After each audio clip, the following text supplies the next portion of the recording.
Hello friends, आज बात करते हैं हेयर रिमूवल का कि अपनी बॉडी के हेयर कैसे रिमूव किए जाएं। बॉडी के हेयर तो एक बार को तब भी समझ में आते हैं कि बिकनी लाइन के हेयर्स कैसे रिमूव किए जाएं। तो नॉर्मली सबसे बेस्ट तो रहेगा कि हम उन्हें ट्रिम कर लें। ट्रिम करना सबसे बेस्ट रहता है, क्योंकि अगर हम उन्हें बिल्कुल रिमूव करते हैं और जब वो ग्रो करते हैं तो जब वो एक छोटे से इतनी सी भी लेंथ पे आ जाते हैं तो हमारे बॉडी में दिक्कत करते हैं, हमारे कपड़ों में और हमारे मूवमेंट में बहुत दिक्कत करते हैं, क्योंकि वो हमारे वेजाइनल एरिया के जो प्यूबिक एयर के जो एरिया के जो हेयर्स होते हैं वो काफ़ी थिक होते हैं। तो जब हम उन्हें बिल्कुल रिमूव करते हैं और वो ग्रो करते हैं तो वो काफ़ी पॉइंटेड रहते हैं और वो चुभते हैं एक तरीके से। तो इसलिए सबसे बेस्ट तो ये रहेगा कि आप उन्हें ट्रिम करें, इतनी लेंथ रहने दें कि वो ना आपको ज़्यादा हेयरी फील हो और ना ही वो आपको चुभे। अब नॉर्मली बात करते हैं कि हेयर रिमूव हम कैसे कैसे कर सकते हैं। नॉर्मली हमारे पास 4-5 ऑप्शंस होते हैं हेयर रिमूव करने के लिए। सबसे पहले तो है वैक्सिंग। वैक्सिंग तो देखा जाए तो वैक्सिंग बहुत पेनफुल ऑप्शन है वेजाइनल एरिया के लिए, अगर आप सोच रहे हैं तो। क्योंकि मैंने जब खुद एक बार जब वैक्सिंग कराई थी अपने वेजाइनल एरिया में अपने प्यूबिक हेयर्स रिमूव कराने के लिए, तो मैं बता नहीं सकती, इतना ज़्यादा पेन हुआ था, बहुत ज़्यादा। जब उन्होंने पहली स्ट्रिप लगा दी थी ना, तो उसके बाद जब उन्होंने उस स्ट्रिप को जब पुल किया तो वहाँ पे जैसे हमारे अंडर आर्म्स वाले एरिया में जब हम हेयर रिमूव करते हैं तो ड्रॉप्स आ जाते हैं ना, ब्लड की छोटी छोटी छोटी छोटी, वैसा हो गया था। और उसके बाद मैंने दोबारा कभी नहीं कराई। वो एक स्ट्रिप मैंने चलवाई थी, मैंने वहीं का वहीं अधूरा छोड़ दिया, रुकवा दिया वो ट्रीटमेंट, लेकिन मैंने नहीं करवाया आगे। बिल्कुल मैंने आगे प्रोसीड ही नहीं किया कि मैं वो दर्द नहीं झेल सकती थी, इतना ज़्यादा दर्द था। मैं अपने हाथों पे, पैरों पे, अंडर आर्म्स पे, पेट पे, बैक पे, मैं सब जगह वैक्स कर लेती हूँ, वो भी खुद, मुझे कोई दिक्कत नहीं होती।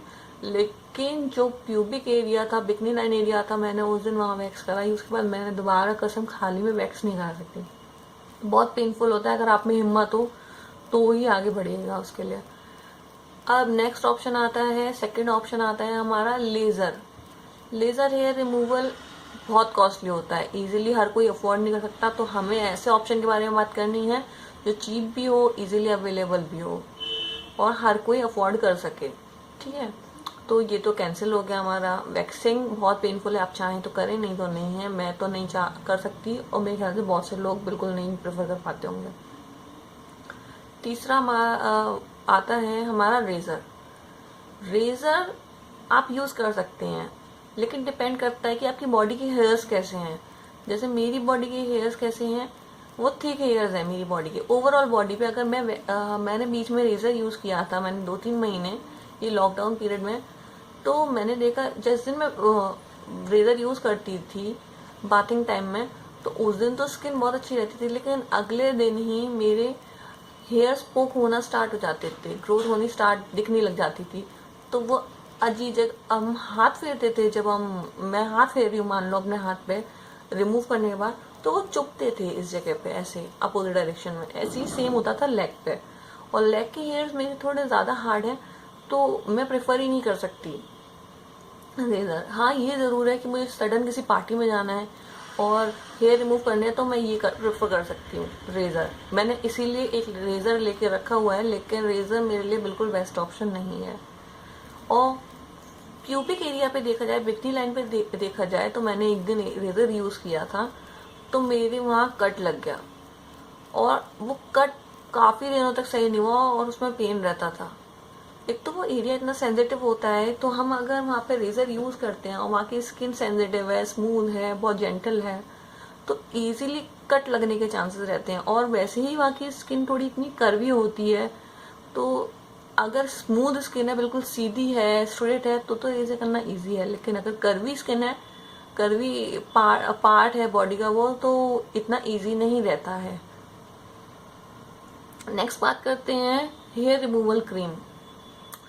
हेयर रिमूवल क्रीम बहुत इजी रहती है। उससे पहले हम बात करते हैं, कुछ सोप्स आते हैं हेयर रिमूवल सोप्स, जिनको बस बाथरूम में लगाया और रिमूव कर दिया। तो वो भी आप ट्राई कर सकते हैं। वो भी बहुत चीप होते हैं, इजीली अवेलेबल होते हैं, पर उसमें भी वही रेजर जैसा हाल रहता है। और ये भी है कि बाई चांस आपकी विजाइना में चला ना जाए और कुछ इरिटेशन ना करे, ये भी पॉसिबिलिटी रहती है। तो आप चाहें तो ये यूज़ कर सकते हैं। हेयर रिमूवल सोप्स बहुत इजीली अवेलेबल होते हैं मार्केट में, इजीली मिल जाएंगे, इजी टू यूज़ होते हैं। बस नहाते टाइम बॉडी पर लगाया जिस एरिया में 5 मिनट छोड़ा और सारे हेयर रिमूव हो जाते हैं। पानी डाला, सारे हेयर रिमूव बॉडी के। तो आप इसे विजाइनल एरिया पे भी यूज़ कर सकते हैं। लेकिन ये सेफ ऑप्शन नहीं है कि बाई चांस अगर उसका पानी या फिर सोप का थोड़ा सा भी झाग वगैरह, फोम वगैरह अगर विजाइना में चला जाए तो मे बी इरिटेशन हो सकती है।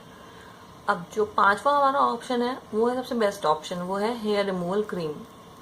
वो भी एकदम बेस्ट नहीं कहेंगे क्योंकि हेयर ग्रोथ तो उसके बाद भी हो जाएगी, और तो बात करते हैं उसके बारे में। हेयर रिमूवल क्रीम आप इजीली यूज़ कर सकते हैं, लेकिन बहुत से लोगों में ये बात होती है कि शायद hair removal cream skin dark करती है और किसी को रिएक्शन ना कर जाए, रेडनेस एंड ऑल।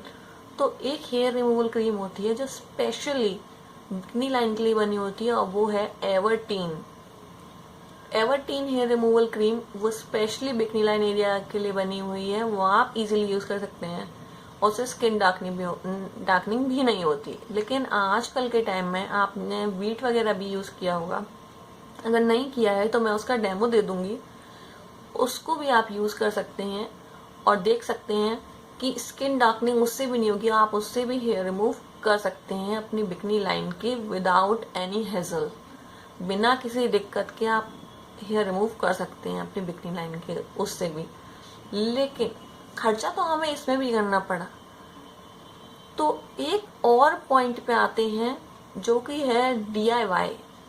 हमारे पास कुछ DIYs भी हैं जिनके थ्रू हम अपने बिकनी लाइन के हेयर्स रिमूव कर सकते हैं विदाउट एनी कॉस्ट।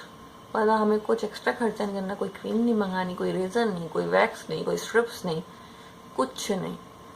तो वो मैं आपको बताऊंगी अपनी नेक्स्ट वीडियो में।